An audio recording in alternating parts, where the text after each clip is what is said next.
It was just two lovers sitting in the car, listening to Blonde, falling for each other. Pink and orange skies, feeling super childish. No Donald Glover. Missed call from my mother.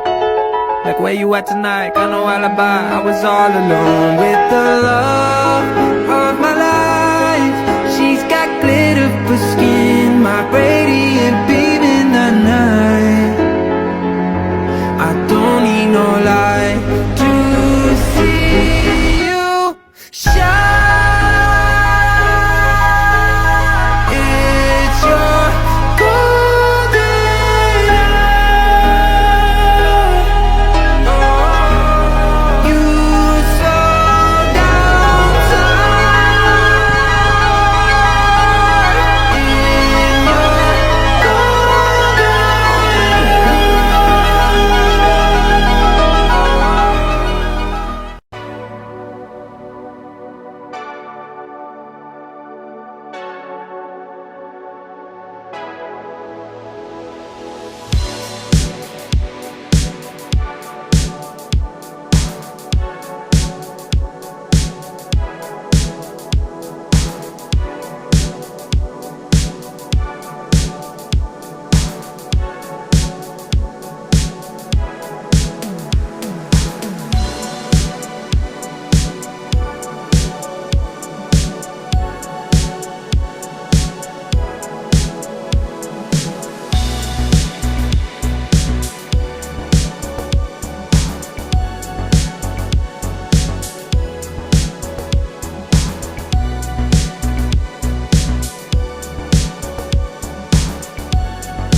Ada B2MI sih sebenarnya. Terusnya Pak serupa Hilman. Serupa Hilman. Pak Ferry.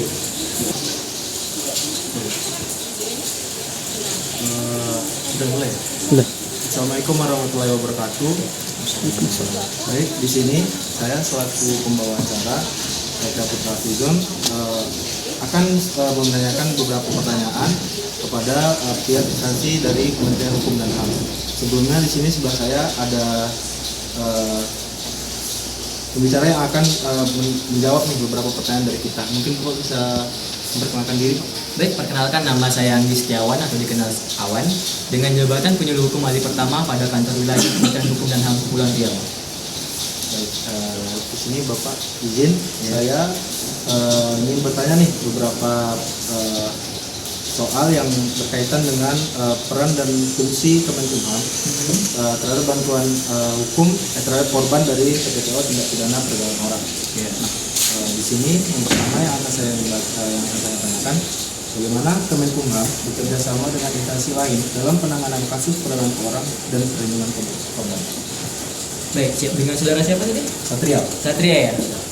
Jadi begini Satria, terkait yang telah dilakukan Kementerian Hukum dan HAM secara koordinasi dan kerjasama dalam penanganan tindak pidana perdagangan orang yang sudah kami lakukan itu adalah kami ikut turut andil dalam satuan tugas yang sudah dibikin oleh Kota Tanjung Pinang. Dalam artian memang Satgas itu dibentuk untuk mencegah dan menangani permasalahan tindak pidana perdagangan orang dan wanita, seingat saya.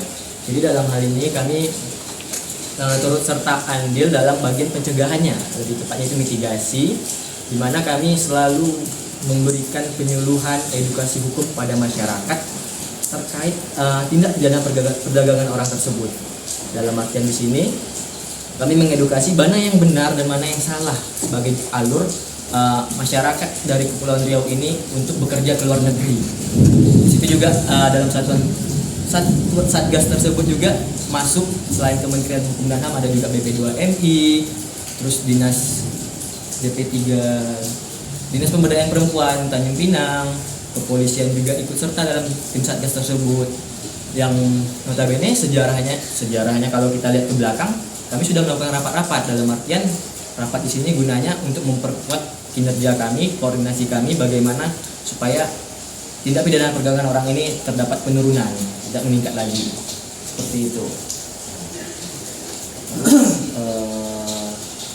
Yang kedua Pak, saya masuk ke yang kedua, bagaimana Kemenkumham memastikan akses korban perdagangan orang ke layanan hukum dan rehabilitasi.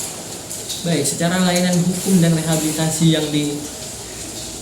yang ada di oleh Kementerian Hukum dan HAM, di sini kami memiliki program yang namanya bantuan hukum sebenarnya, di mana kita merujuk pada Undang-Undang Nomor 16 Tahun 2011 tentang bantuan hukum, di mana jasa bantuan hukum, jasa pendampingan hukum yang diberikan secara cuma-cuma kepada penerima bantuan hukum. Nah, penerima bantuan hukum di sini konteksnya itu adalah orang-orang yang tidak mampu atau yang dikategorikan oleh orang miskin menurut undang-undang. Nah, pada undang-undang tersebut juga telah diserahkan ke Kementerian Hukum dan HAM. Kanwil Kepri sendiri itu memiliki kerjasama atau telah mengakreditasi 7 lembaga bantuan hukum yang ada di Kepulauan Riau. Dalam hal ini kami memberikan bantuan hukum yang diselenggarakan oleh lembaga bantuan hukum tersebut. Nah, konteksnya kalau berkaitan dengan TPPO, seandainya emang korbannya ini orang tidak mampu atau orang miskin, di situ bisa gunakan jasa bantuan hukum versi Undang-Undang 16 tahun 2011. Cuman ketentuan dari rehabilitasi yang dimaksud pada pertanyaan tersebut juga ada kemungkinannya bisa, ada kemungkinannya juga enggak.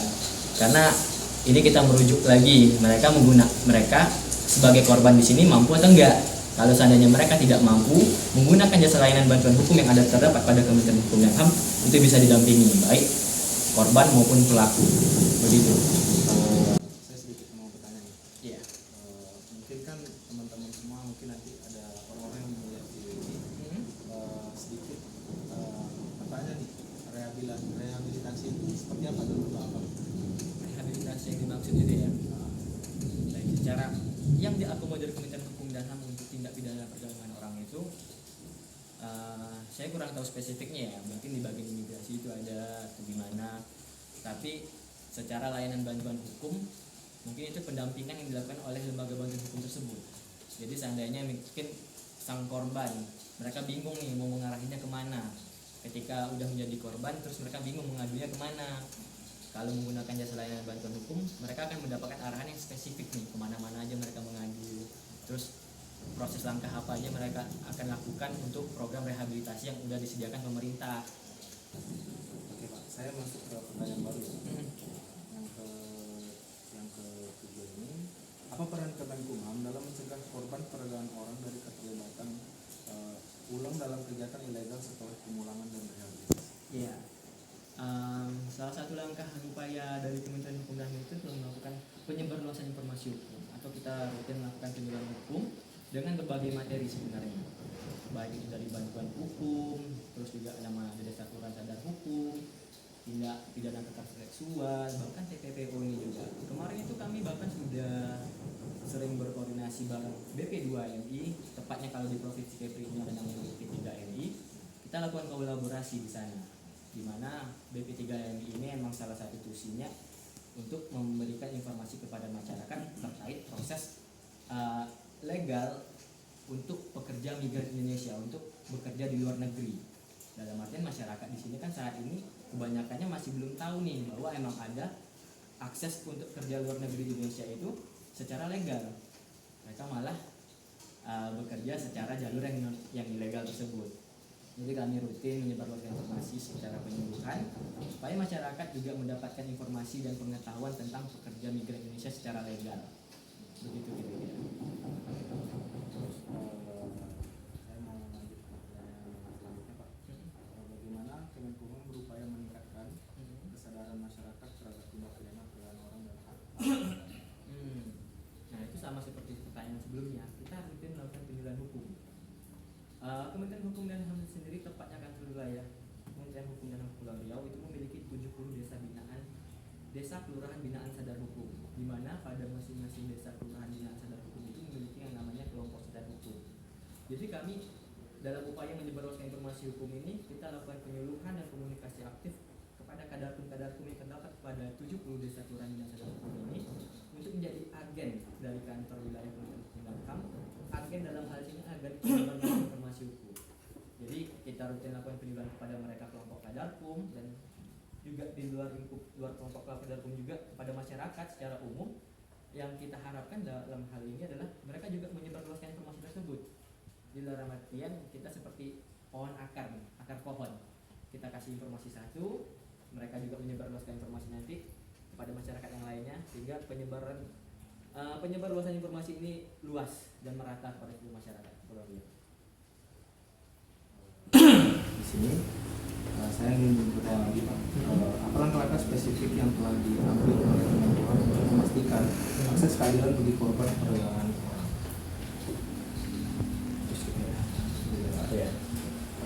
Terus selanjutnya, bagaimana Kemenkumham berkoordinasi dengan lembaga atau instansi lainnya dalam menangani kasus tindak pidana perdagangan orang dan perlindungan korban?